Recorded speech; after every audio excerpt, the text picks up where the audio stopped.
देश न्यूज में आपका स्वागत है। मैं हूं आपके साथ धर्मिष्ठा और आप देख रहे हैं हमारा खास कार्यक्रम चक्कर राजनीति का। कहते हैं दूध का जला छाछ भी फूंक फूंक कर पीता है। लगभग यही स्थिति इस बार कांग्रेस की प्रदेश में नजर आ रही है। विधानसभा चुनाव में मिली हार से सबक लेकर इस बार कांग्रेस प्रत्याशी चयन के पहले 3 स्तरों पर सर्वे करा रही है, जिससे कि अच्छे से अच्छे उम्मीदवार को चुनावी मैदान में उतारा जा सके। यही वजह है कि अब प्रदेश में कांग्रेस द्वारा लोकसभा चुनाव को लेकर तैयारी तेज कर दी है। पार्टी आलाकमान द्वारा पहले ही प्रदेश में लोकसभा चुनाव के लिए कमेटियों का ऐलान किया जा चुका है। इसके बाद से ही प्रत्याशियों के चयन के लिए कवायद शुरू कर दी गई है। माना जा रहा है कि इस बार कांग्रेस अपने प्रत्याशियों के नामों का ऐलान पहले से कर सकती है और इसकी वजह है प्रत्याशियों को चुनावी मैदान के लिए और चुनावी तैयारियों के लिए अधिक से अधिक समय प्रदान करना और विधानसभा चुनाव के समय बनी विद्रोह की स्थिति न बनने देना है। और पार्टी द्वारा इस बार प्रत्याशी चयन के लिए 3 स्तर पर सर्वे कराया जा रहा है, जिससे कि प्रत्याशी चयन में कहीं कोई गफलत की स्थिति ना बन सके। और इसमें सबसे अहम सर्वे होगा एआईसीसी का और इसकी रिपोर्ट सीधे हाईकमान को जाएगी, जबकि 2 अन्य सर्वे प्रदेश संगठन द्वारा अपने स्तर पर कराए जा रहे हैं। इनमें से एक सर्वे लोकसभा समन्वयकों द्वारा अपने स्तर पर, तो दूसरा पार्टी द्वारा बनाए गए प्रभारियों द्वारा किया जाएगा। दोनों ही सर्वे में जिसका नाम आएगा उसको टिकट देने की सिफारिश प्रदेश संगठन पार्टी आलाकमान से करेगा। अहम बात यह है कि केंद्रीय स्तर पर भी सर्वे में आए नाम से भेजे गए नाम का मिलान किया जाएगा। पार्टी सूत्रों के अनुसार सर्वे रिपोर्ट केंद्रीय संगठन द्वारा 31 जनवरी तक भेजने को कहा गया है। प्रदेश की 29 लोकसभा सीटों में से पिछले चुनाव में कांग्रेस को महज 1 सीट पर ही सफलता मिल सकी और यह सीट थी छिंदवाड़ा। इस सीट पर भी कांग्रेस की जीत की वजह थे कमलनाथ और यहां से उनके बेटे नकुलनाथ सांसद निर्वाचित हुए थे। दरअसल ये जो सीट है छिंदवाड़ा, व्यक्तिगत रूप से अगर देखा जाए तो कमलनाथ के प्रभाव वाली सीट मानी जाती है। और इसी तरह से अगर हाल ही में हुए विधानसभा चुनाव परिणामों पर लोकसभा के हिसाब से नजर डाले तो 10 लोकसभा क्षेत्रों में कांग्रेस को बढ़त मिली और इसकी वजह से ही कांग्रेस इन 10 सीटों पर विशेष फोकस कर रही है। लोकसभा संसदीय क्षेत्र की विधानसभा सीटों पर गौर करें तो एक बात तो साफ नजर आती है कि मुरैना संसदीय क्षेत्र की 5 सीटों पर भाजपा को हार का सामना करना पड़ा और इसी तरह भिंड की 4, ग्वालियर की 4, टीकमगढ़ की 3 सीट, मंडला की 5 सीट, बालाघाट की 4 सीट, रतलाम की 4 सीट, धार की 5 और खरगोन की 5 सीटों पर भाजपा को हार का सामना करना पड़ा। और इसी तरह छिंदवाड़ा लोकसभा की तो एक भी सीट पर भाजपा जीत दर्ज नहीं कर सकी और इसकी वजह से ही कांग्रेस को इन क्षेत्रों में अपने लिए अच्छी संभावनाएं नजर आ रही है। मध्य प्रदेश में प्रत्याशी चयन के लिए अखिल भारतीय कांग्रेस कमेटी के लिए सर्वे का काम सुनील कानूगोलू की टीम को दिया गया है और इसके अलावा पार्टी द्वारा 29 लोकसभा समन्वयक नियुक्त किए हैं और ये संबंधित क्षेत्र में पार्टी पदाधिकारियों, विधायक, पूर्व विधायक, जिला पंचायत अध्यक्ष, मोर्चा संगठन के पदाधिकारियों से चर्चा करके एक नाम पर सहमति बनाने का प्रयास करेंगे। इसके साथ क्षेत्रवार समिति का गठन भी किया गया जो साथ में रहेगी और इसके अलावा लोकसभा प्रभारी भी अपने स्तर पर सर्वे का काम करेंगे। पार्टी सूत्रों की अगर माने तो इन्हें पार्टी द्वारा 2 से 3 नामों का पैनल तैयार करने को कहा है और इधर लोकसभा चुनाव के लिए बनाए गए समन्वयकों ने बैठकों का दौर शुरू कर दिया है। भोपाल के लोकसभा के समन्वयक पूर्व मंत्री प्रियव्रत सिंह द्वारा बीते रोज बैठक ली जा चुकी है और बैठक में विधायक, पूर्व विधायक, जिला ग्रामीण व शहर अध्यक्ष, पदाधिकारी, विधानसभा प्रत्याशी सहित अन्य प्रमुख कार्यकर्ताओं को बुलाया गया और इसी तरह से अन्य क्षेत्रों में भी बैठकों का आयोजन तैयारी के लिए किया जा रहा है। कमलनाथ के खिलाफ कांग्रेस में बड़ी साजिश। वर्तमान समय में कांग्रेस के वफादार और 10 जनपद के करीबियों में जिन नेताओं का नाम लिया जाता है उसमें मध्य प्रदेश के पूर्व मुख्यमंत्री कमलनाथ का जो नाम है वो सबसे ऊपर है। लेकिन विधानसभा चुनाव में मिली हार के बाद जिस तरह कमलनाथ को प्रदेश अध्यक्ष की कुर्सी से हटाया गया है उसको लेकर उनके खिलाफ माहौल बनाया जा रहा है और इसी कड़ी में सोशल मीडिया पर वायरल हो रहे एक संदेश में कहा गया है कि कमलनाथ ने 21 जनवरी को प्रधानमंत्री नरेंद्र मोदी से मिलने का समय मांगा है, जिसके बाद अटकलें तेज हो गई है। संदेश ने ये अटकलें भी तेज कर दी कि कमलनाथ के बेटे और छिंदवाड़ा के सांसद नकुलनाथ भी कांग्रेस से परे विकल्प तलाश रहे हैं। हालांकि कमलनाथ के मीडिया सलाहकार पीयूष बबेले ने सोशल मीडिया संदेश को अफवाह और साजिश करार देते हुए कहा कि पूर्व मुख्यमंत्री की तरफ से ऐसी किसी मुलाकात की मांग नहीं की गई। बबेले ने एक आधिकारिक बयान में कहा कि ये जो खबर है पूरी तरह से षड्यंत्र है और ऐसे में सवाल उठ रहा है कि आखिर कमलनाथ के खिलाफ कौन साजिश कर रहा है।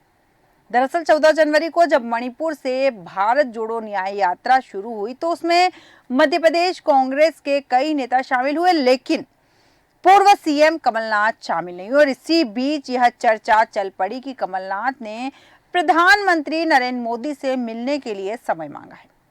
21 जनवरी को दोनों की मुलाकात दिल्ली में हो सकती है। ये खबरें तब चल रही है जब 22 जनवरी को रामलला की प्राण प्रतिष्ठा होने वाली है।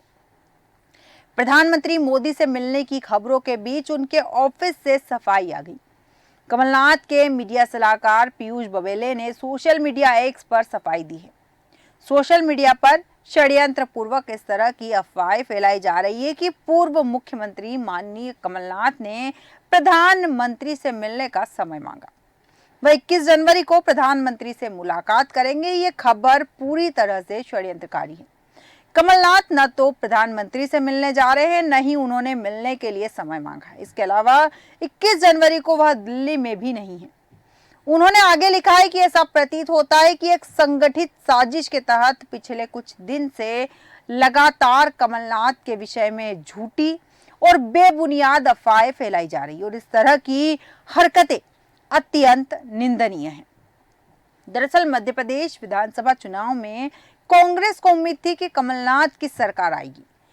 परिणाम आने के बाद कांग्रेस की करारी हार हुई। इसके बाद कमलनाथ ने अपने पद से इस्तीफा दे दिया और उनकी जगह पर जीतू पटवारी को प्रदेश अध्यक्ष बनाया गया। कमलनाथ कुछ दिन पहले ही आकर विधानसभा की सदस्यता ली है और हालांकि इस बार के विधानसभा चुनाव में भी कमलनाथ का गढ़ छिंदवाड़ा अभेद रहा। यहाँ की 7 सीटों पर कांग्रेस ने जीत हासिल की। वहीं कुछ महीने बाद लोकसभा चुनाव है। मध्य प्रदेश में सिर्फ छिंदवाड़ा सीट पर कांग्रेस का कब्जा है। वहीं कमलनाथ सॉफ्ट हिंदुत्व की राह पर चलते हैं। साथ ही बीच बीच में आला कमान के साथ नाराजगी की खबरें भी उड़ती रहती है। पिछले साल विधानसभा चुनाव के दौरान कमलनाथ ने भाजपा का मुकाबला करने के लिए खुद को भगवान हनुमान के भक्त के रूप में पेश किया।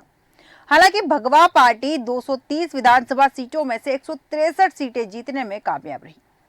कमलनाथ ने मध्य प्रदेश के मुख्यमंत्री मोहन यादव से मुलाकात की थी, जिससे अटकलें तेज हो गई। हालांकि मुख्यमंत्री कार्यालय ने इसे औपचारिक मुलाकात बताया। दिलचस्प बात यह है कि कांग्रेस के केंद्रीय नेतृत्व द्वारा अयोध्या में राम मंदिर के उद्घाटन में शामिल होने से इनकार किए जाने के बाद कमलनाथ और उनके बेटे नकुलनाथ ने छिंदवाड़ा में एक सप्ताह लंबे धार्मिक कार्यक्रम का आयोजन किया। मध्य प्रदेश कांग्रेस के नेता और कार्यकर्ता जय जय कमलनाथ करते थे, लेकिन चुनावी हार के बाद अब कमलनाथ के विरुद्ध कांग्रेस के अंदर ही षड्यंत्र शुरू हो गए। दिल्ली और भोपाल के नेताओं की एक मंडली ने पहले कमलनाथ के सिर हार का ठिकरा फोड़ा और अचानक उन्हें पीसीसी प्रमुख के पद से हटवा दिया। इसी षड्यंत्र के तहत प्लानिंग के तहत एक खबर सोशल मीडिया पर फैलाई गई कि कमलनाथ 21 जनवरी को दिल्ली में प्रधानमंत्री नरेंद्र मोदी से मिलने जा रहे हैं और इस खबर में दावा किया गया है कि वे अपने बेटे नकुलनाथ या पुत्रवधू को जल्द ही भाजपा में भेज सकते हैं। और 21 जनवरी की प्रधानमंत्री के साथ मुलाकात का उद्देश्य यही है कि कांग्रेस प्रवक्ता पीयूष बबेले ने इस खबर का खंडन करते हुए कहा कि कमलनाथ का 21 जनवरी को प्रधानमंत्री से मिलने का कोई कार्यक्रम नहीं। सवाल उठता है कि कमलनाथ के विरुद्ध साजिश मध्य प्रदेश में कौन कर रहा है। दिल्ली महामंत्री संगठन के सी वेणुगोपाल और विधानसभा में प्रभारी बनाकर भेजे गए रणदीप सुरजेवाला के साथ कमलनाथ की पटरी विधानसभा चुनाव में ही उतर गई। ऐसे में संभावना है कि दोनों नेताओं ने मध्य प्रदेश में कमलनाथ को पूरी तरह से अलग थलग करने का खेल शुरू कर दिया। विधानसभा चुनाव में जिन इलाकों में कांग्रेस को हार का सामना करना पड़ा है, उन इलाकों में अब कांग्रेस को राहुल गांधी द्वारा निकाल जा रही न्याय यात्रा से आशा लगी हुई है। दरअसल प्रदेश में 2 बार अलग अलग इलाकों में ये यात्रा निकलेगी और प्रदेश में यह यात्रा 7 दिन में 9 जिलों के तहत आने वाली 7 लोकसभा क्षेत्रों से होकर निकलना प्रस्तावित है। यह वो इलाका है जो अब भाजपा के गढ़ के रूप में स्थापित होते जा रहे हैं और इनमें से 3 लोकसभा की सीटें ऐसी हैं जो हाल ही में विधानसभा चुनाव के परिणामों में कांग्रेस के लिए राहत भरी दिखाई दी। इनमें मुरैना, ग्वालियर और रतलाम लोकसभा क्षेत्र शामिल है। जिन क्षेत्रों से यह यात्रा निकलने वाली है उसके तहत कुल 54 विधानसभा क्षेत्र आते हैं। जिन 3 लोकसभा क्षेत्रों में कांग्रेस अपने लिए अच्छी स्थिति मानकर चल रही है, उनके तहत आने वाली 2 दर्जन विधानसभा सीटों के चुनावी परिणामों पर नजर डाले तो उनमें से कांग्रेस को 11 सीटों पर विजय मिली है, जबकि 1 सीट पर भारत आदिवासी पार्टी के कमलेश्वर डोडियार को विजय मिली, जबकि शेष 12 सीटों पर भाजपा प्रत्याशी विजय हुए। इसी तरह से देवास, गुना, राजगढ़ और उज्जैन लोकसभा क्षेत्र में भाजपा एक तरफा जीत दर्ज कर कांग्रेस को बड़ा झटका दे चुकी है और इन लोकसभा क्षेत्रों के तहत आने वाली कुल 32 विधानसभा सीटों में से 24 सीटों पर भाजपा का कब्जा है। यही वजह है कि इस बार कांग्रेस ने उन सीटों पर यात्रा के माध्यम से पूरा फोकस करने की तैयारी की है जिन सीटों पर उसे या तो बढ़त मिली है या फिर बराबरी पर रही है। इसकी वजह है बीते लोकसभा चुनाव में कांग्रेस को महज 1 सीट छिंदवाड़ा पर ही विजय मिल सकी। तब मुख्यमंत्री कमलनाथ थे और छिंदवाड़ा उनका गढ़। यहाँ पार्टी ने उनके पुत्र नकुलनाथ को उम्मीदवार बनाया था। हालांकि जीत का अंतर 37,536 था, जो प्रदेश में सबसे कम था, जबकि विधानसभा चुनाव में यहाँ की 7 सीटों पर कांग्रेस विजयी रही। मोदी की लहर के चलते प्रदेश में कांग्रेस लोकसभा चुनाव में छिंदवाड़ा सीट को छोड़कर कहीं भी मुकाबले तक में नहीं दिखती। हाल ही में हुए विधानसभा चुनाव में मिली हार का असर कांग्रेस की लोकसभा चुनाव परिणामों पर भी पड़ा है और इसकी वजह है विधानसभा चुनाव कांग्रेस भले ही 66 सीटों पर जीती हो, लेकिन उसे भारी नुकसान उठाना पड़ा। उसके बाद भी बढ़त वाली लोकसभा सीटों पर उसे अच्छे परिणाम की उम्मीद है। मणिपुर से शुरू हुई राहुल गांधी की भारत जोड़ो न्याय यात्रा मध्य प्रदेश में फरवरी के दूसरे पखवाड़े में प्रवेश करेगी और इसके मार्ग में प्रदेश के 9 जिले मुरैना, ग्वालियर, शिवपुरी, गुना, राजगढ़, आगर मालवा, उज्जैन, रतलाम तथा झाबुआ के अंतर्गत 7 लोकसभा क्षेत्र आएंगे। प्रदेश कांग्रेस ने तय किया है कि यात्रा के माध्यम से इन 7 लोकसभा क्षेत्रों में माहौल बनाया जाएगा। स्थानीय स्तर पर यात्रा निकालकर मतदाताओं से घर घर संपर्क किया जाएगा। बतौर प्रदेश कांग्रेस के मीडिया विभाग के अध्यक्ष के मिश्रा कहते हैं कि विधानसभा चुनाव परिणाम के हिसाब से 10 सीटों पर कांग्रेस को बढ़त मिली है और इसी उम्मीद से कांग्रेस आगे बढ़ रही है। छिंदवाड़ा लोकसभा क्षेत्र की सभी 7 विधानसभा सीटें फिर कांग्रेस ने जीती है। मुरैना, ग्वालियर और रतलाम लोकसभा क्षेत्रों में मुकाबला बराबरी का है। यहाँ 11 सीटें हमने जीती है। राहुल गांधी की न्याय यात्रा को लेकर पार्टी का कार्यकर्ता उत्साहित है और प्रदेश में भी यात्राएं निकाली जाएगी। कहीं ना कहीं कांग्रेस पार्टी यात्राओं के भरोसे है। एक बार पुनः जिस तरह विधानसभा चुनाव में यात्राओं के भरोसे थी, उसी तरह लोकसभा चुनाव में भी कांग्रेस यात्राओं के भरोसे। अब देखना दिलचस्प होगा कि ये यात्राएं कांग्रेस को लोकसभा चुनाव के किस रथ पर पहुंचाती है। हमारे आज के खास कार्यक्रम में इतना ही। बने रहिए देश न्यूज के साथ।